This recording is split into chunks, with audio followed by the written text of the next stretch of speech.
Yo, what the hell just happened? I'm really at a loss.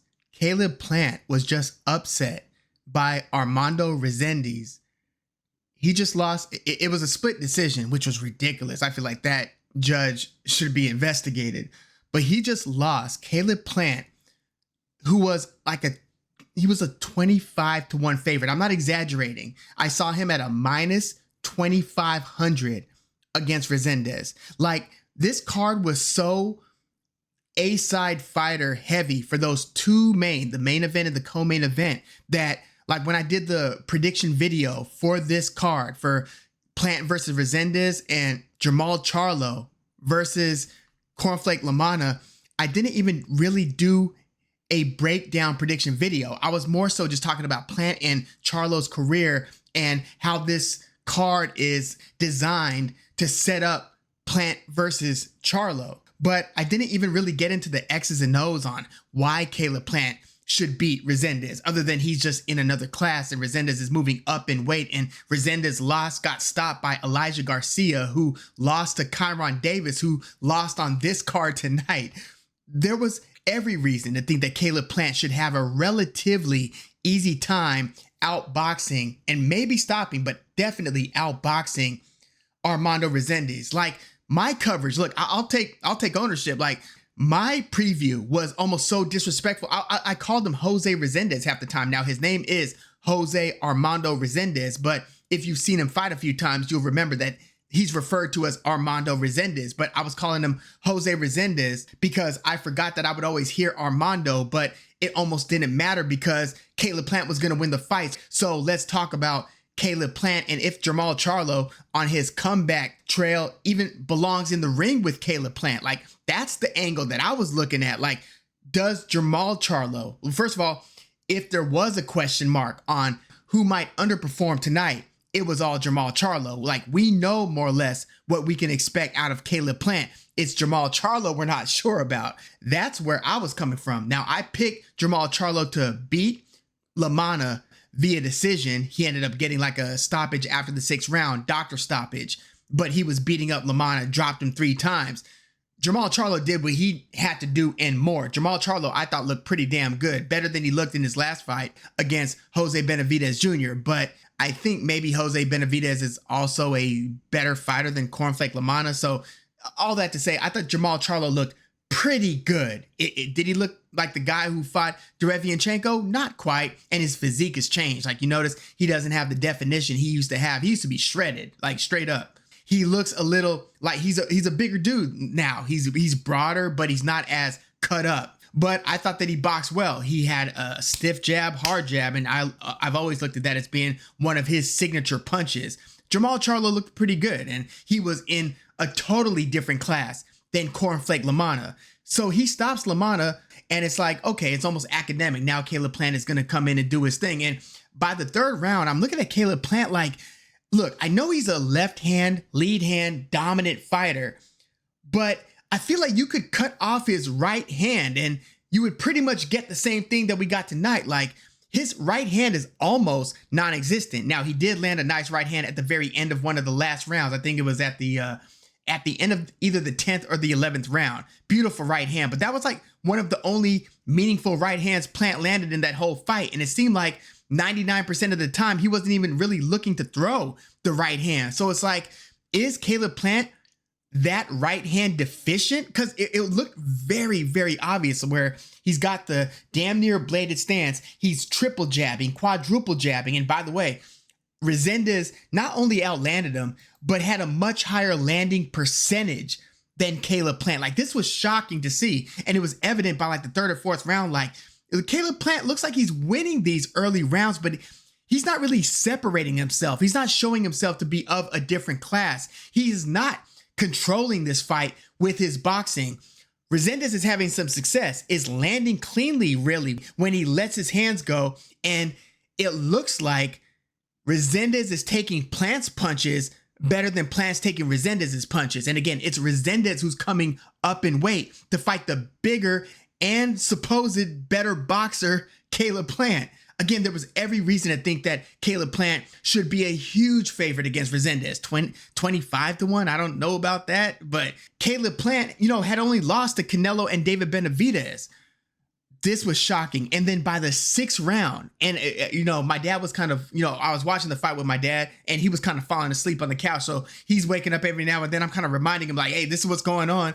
And I'm like, Caleb Plant's not looking good, because he wakes up and he's like, Caleb Plant looks like he's doing pretty well with the jab, controlling things with the jab, because that's what he would wake up to see. And then I would explain, actually, Caleb Plant's not looking good. Caleb Plant's not looking like Caleb Plant. He looks like he's in distress. Resendiz is making him work. And Caleb Plant is taking these long periods of not even throwing a punch, just moving laterally along the rope, side to side, without throwing anything. And then Resendiz is, cutting the ring off, but he's also hitting Plant and having success in the middle of the ring. Not only when he gets Plant backed up, but it was because he was often outboxing Plant in the middle of the ring that he would even have Plant backed up. So we were discussing all this even before Resendiz hurt Plant badly in the 6th round. He hits Plant with a beautiful short right hand. He leaned into it. He got all of it. And then Plant, kind of does something funny with his legs. You could tell that he was hurt, but it wasn't that evident because he leaned forward, then he leaned back.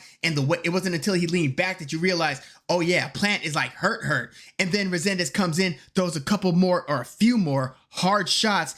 Plant kind of slips the first one, but eats the left hook so fully and completely. Like, you should have put a bib on Caleb Plant. He ate so well. He ate all of that left hook. And then that one, I thought he might get dropped in the middle of the ring right there. Like, seriously, in that 6th round. But Plant, it was towards the end of the round, so Plant was lucky to make it out of that round. And then from that point on, it was almost all Resendiz. I gave Plant like one more round, like either the 10th or the 11th I gave to Plant. And it was largely because of that right hand that he landed towards the end of the round. And he had a better round overall. But it was all Resendiz, and you're watching this round over round like, damn, Plant can't make adjustments. Every time Resendiz really looks like he's letting his hands go, Plant is getting backed up, and Plant looks like he doesn't really want to exchange with the guy. Plant's not taking his power well. I don't know if Plant never recovered from the 6th round, but even that 6th round aside, I was wondering, what is going on with Caleb Plant? Why isn't he? I thought he had a hand injury. Like, I remember Breadman Edwards, his trainer, brilliant trainer, one of my favorite trainers to listen to, just talking boxing. Not even only when he's in the corner, but just talking boxing, Breadman Edwards. Early in the fight, he was asking Caleb Plant, hey, is there anything that you're not telling me that I should know? And I'm like, what does he mean by that? Because I'm watching this fight thinking, does Caleb Plant have an injured right hand? And he's asking questions. Like, he asked him again before he goes out for the next round. He asked him, you all right though? Like Breadman was having doubts on whether Caleb Plant was fully okay. But Caleb Plant would answer everything with like, yeah. In fact, after they read the scorecard and Caleb Plant lost the fight, he still showed class, and he had a really good interview with Brian Campbell. But he sounded not delusional, but he sounded like he thought he did enough to maybe win the fight, but it was close enough where it could go either way. And sometimes it just goes the other way.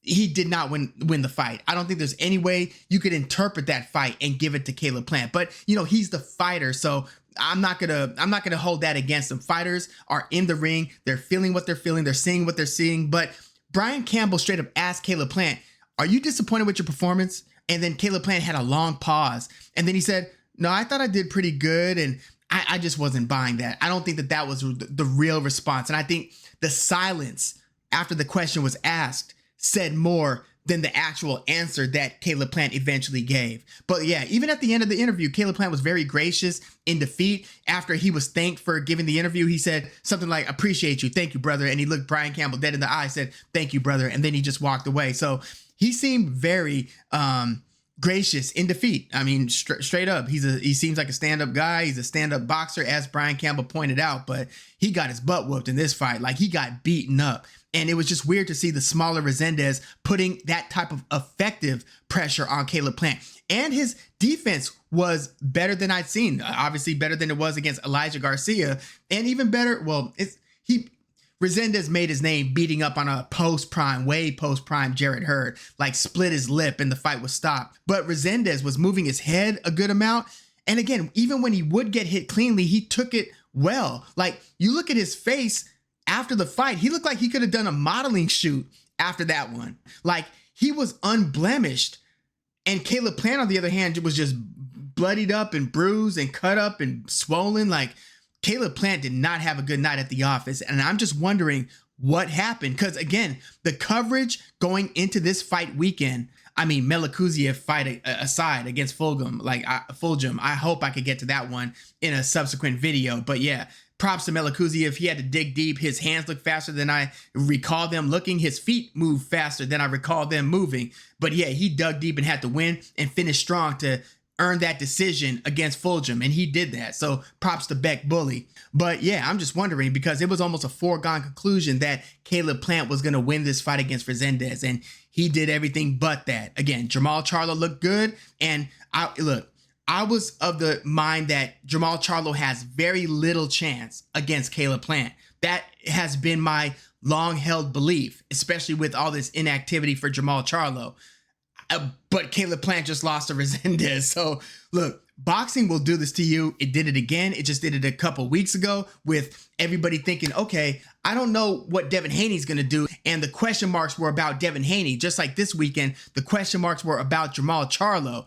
But we knew what to expect from Ryan Garcia, at least against Rolly Romero, right? Like, everybody's like, well, Ryan's going to handle business, but we don't know about Devin. He should, but I don't know. Where is Devin Haney mentally, all this stuff, right? And then Devin Haney wins every round against Ramirez. Looks terrible doing it. Like, it was one of the worst fights I've ever seen, but he wins every round against Jose Ramirez, and Rolly Romero upsets Ryan Garcia. In this case, it was Jermall Charlo looking good, better than expected, better than I thought he was going to look against Cornflake LaManna, stopping him in 6, dropping him 3 times. And it's Caleb Plant who gets upset by the plus 1100, like an 11-1 dog, Armando Resendiz.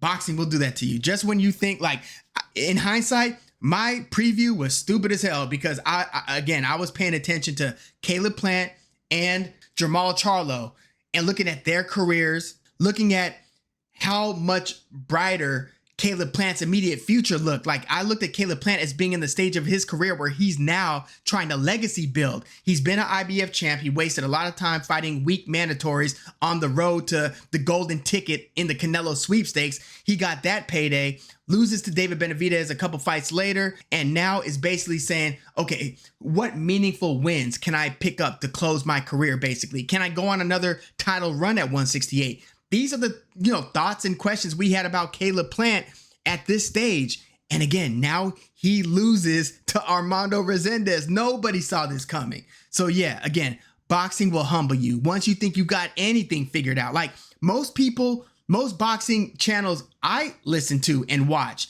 didn't really get into the nuts and bolts about Caleb Plant versus Armando Resendiz, because people thought that they knew what to expect. They knew what this card was supposed to do. They knew that Caleb Plant was supposed to show out and look good in beating Resendiz. And hopefully Jermall Charlo could do his part and beat Cornflake LaManna. Well, again, we got what we got. So yeah, let me know your thoughts on all this in the comments. Boxing did it again, man. Like, oh boy.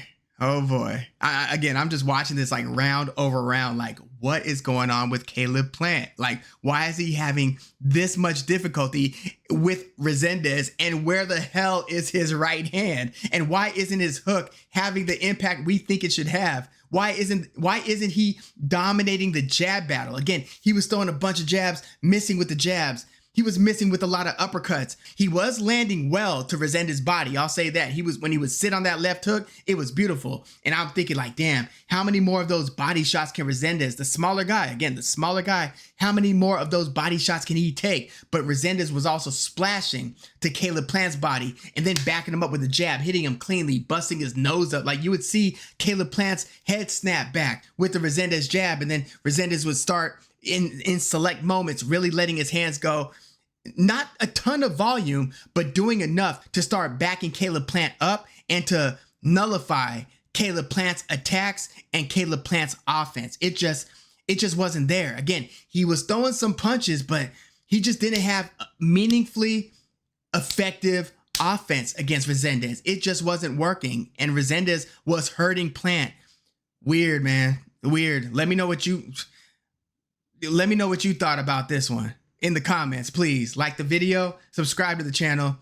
I guess they do Charlo versus Resendiz next. Who the hell knows? Let me know your thoughts in the comments. I'm Woog. Thanks for tuning in.